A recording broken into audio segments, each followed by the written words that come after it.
Bonjour à tous et bienvenue sur videobourse.fr pour le point quotidien sur l'euro-dollar. Donc euro-dollar, a priori pas de gros mouvement aujourd'hui pour le moment. Donc si on regarde à court terme, ici en M15, on a eu une accélération baissière.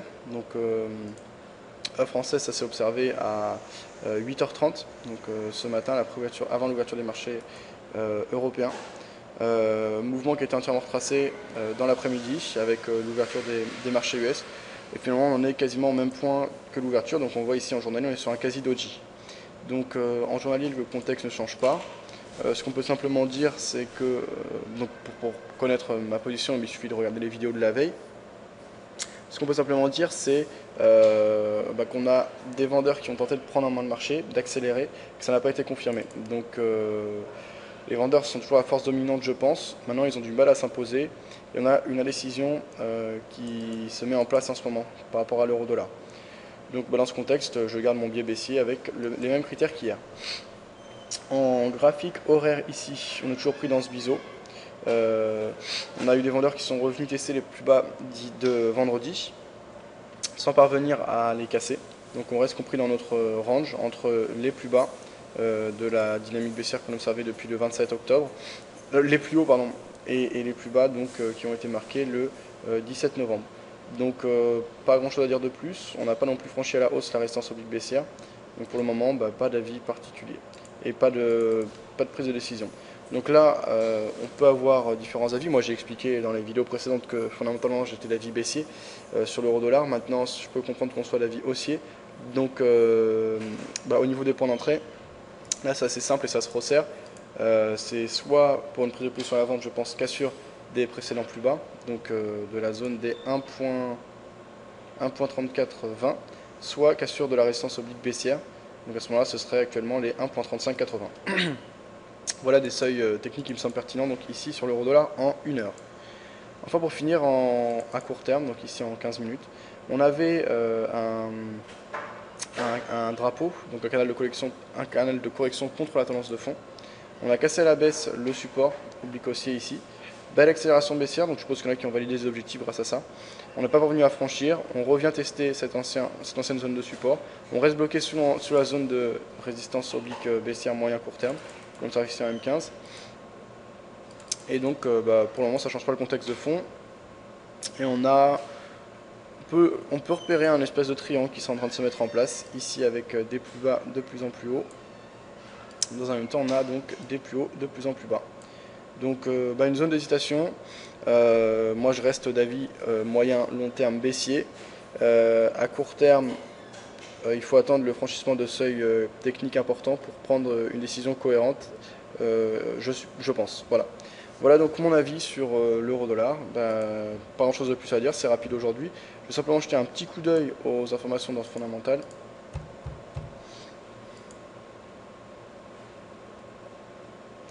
Donc Areva veut supprimer plus de 2700 emplois et tailler tous azimuts. Les bourses européennes plongent avec l'aggravation de la crise de la dette. Donc aujourd'hui on a un CAC 40 qui a perdu par exemple 3,41%. Donc c'est étonnant que l'euro n'ait pas plus chuté que ça. Donc ça j'étais pas... Vous voyez, en regardant juste l'euro-dollar, je pensais avoir toutes les informations, et bien pas du tout. Comme quoi il faut quand même garder les yeux ouverts. Moins 3,41%, ça veut dire que fondamentalement ça bouge. En quelques mots, les bourses européennes ont toutes plongé lundi, victimes d'une aggravation de la crise des dettes publiques, tant en Europe qu'aux États-Unis. Les marchés ont été ébranlés par l'avertissement lancé par Moody's sur la France. Voilà, ok, donc il y a eu de la nouvelle, mais étant donné qu'il y a aussi des alertes par rapport à l'économie américaine, je pense que c'est pour ça que ça n'a pas plus bougé que ça sur l'euro-dollar, alors que les marchés actions eux, sont largement perturbés.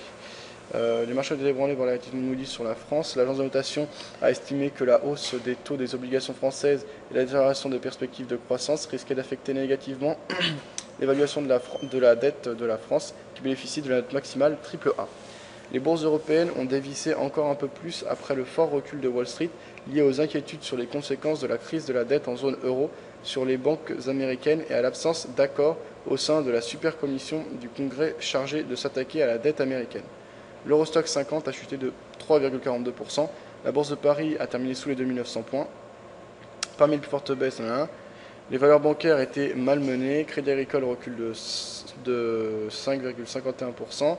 BNP Paribas de 4,33 à 26,85 €. voilà, etc. Donc voilà, toujours de l'attention, hein. Et a priori, je pense que le dollar doit continuer à jouer son rôle de valeur refuge face à l'euro. Non pas parce qu'il le mérite économiquement, parce qu'on sait que les États-Unis sont surendettés et que ils ont fait que d'imprimer depuis la crise des subprimes. Ils ont fait tourner la planche à billets sans grand résultat. Maintenant, les États-Unis, ça reste les États-Unis. Ils ont des importations un peu partout. Ils ont des intérêts un peu partout. Il y a énormément de pays qui n'ont pas intérêt à ce que le dollar se casse les dents. Donc je pense qu'en cas de crise, le dollar continuera à jouer le rôle de valeur refuge. Je peux me tromper, c'est qu'un avis personnel. C'est pour ça que dans ce contexte, là, moi, ça me conforte dans mon avis baissier sur l'euro-dollar. Même si aujourd'hui, ce n'est pas vérifié. Voilà, ce type d'éléments me conforte dans mon avis fondamentalement baissier sur l'euro-dollar.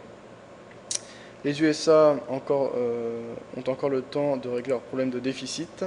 Un échec de la super commission budgétaire des États-Unis laisserait encore du temps au pays pour régler ses problèmes de déficit.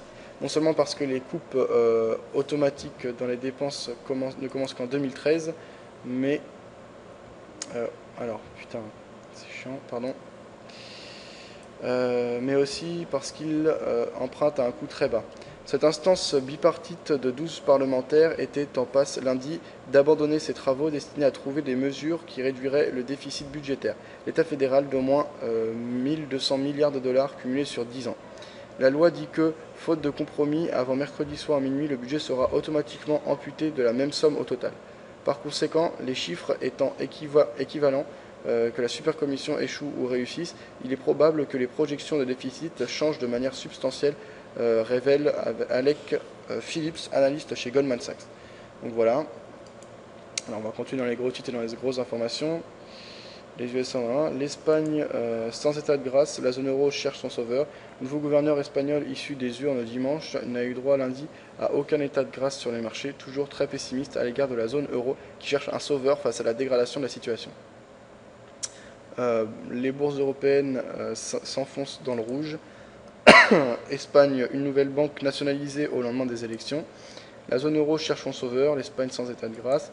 La bourse de Madrid chute de 3,40. L'édito de Philippe Weber, le vase de milliards. Alors, petit mot par rapport à ça.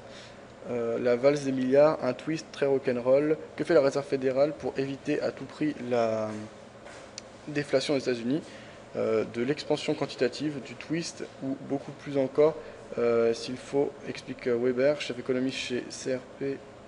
Ah oui, d'accord, c'est pour ça qu'à chaque fois je vais.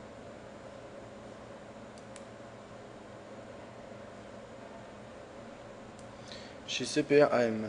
Il y a encore une trentaine d'années, chaque banque centrale ou presque avait ses propres instruments, parfois très originaux, pour piloter les taux d'intérêt. On a vu cette diversité biologique s'éteindre graduellement pour ne plus voir subsister que 2 ou 3 modèles avec un outil essentiel, le taux d'intérêt. Puis est venue la crise, commencée en 2007 et entrée dans sa phase aiguë en 2008. Les banques centrales, pour y faire face, ont abaissé rapidement et fortement les taux d'intérêt, parfois jusqu'à 0 ou presque, et prêté beaucoup plus de liquidités aux banques qu'en temps normal. Cela n'a pas suffi. Il a fallu faire preuve d'imagination. Bref, c'est l'avis d'un chef économiste par rapport à la situation actuelle. Ça peut être intéressant à suivre également. On retrouve ça sur Boursorama. Voilà au niveau des gros titres. Toujours beaucoup de tensions en Europe. Les États-Unis ne sont pas forcément mieux non plus. Maintenant, comme j'ai dit, ça me conforte dans mon avis baissier. Les États-Unis doivent prendre des résolutions par rapport aux coupes budgétaires. Donc ça sera intéressant à suivre et ça peut faire bouger largement les marchés. Au niveau des annonces fondamentales prévues, elles ont beaucoup moins d'importance qu'en temps normal. On va aller regarder ça du côté de Forex Factory. Au niveau des gros chiffres à attendre. Mais en ce moment, ce qui domine les marchés, c'est bien sûr la manière dont est réglé ces problèmes de dette, aussi bien en Europe qu'aux États-Unis. Donc par rapport à l'économie européenne, ce matin, on avait eu les ventes de maisons neuves. Demain, on aura, par rapport à l'économie américaine, le prélim GDP, qui est un indice relatif à l'économie européenne, donc à 8h, à l'économie américaine, qui sera publié à 8h30 ici. Donc en France, ça fait plus 6, ça fait 1h30, non, 14h30. On aura également à 2h de l'après-midi, donc ce sera le soir en France, ce sera 20h, le meeting, donc un discours des membres du FOMC. La Banque centrale du Japon sera en vacances. Voilà, on n'a pas de grosses nouvelles, donc les yeux doivent être rivés au niveau fondamental sur la manière dont est réglé, dont sont gérés les problèmes de déficit, aussi bien en Europe qu'aux États-Unis. Et pour ma part, je garde donc un biais baissier sur l'euro-dollar avec les mêmes critères qu'hier et expliqués également dans les émissions précédentes. Voilà. Bonne journée à tous et à bientôt sur videobourse.fr.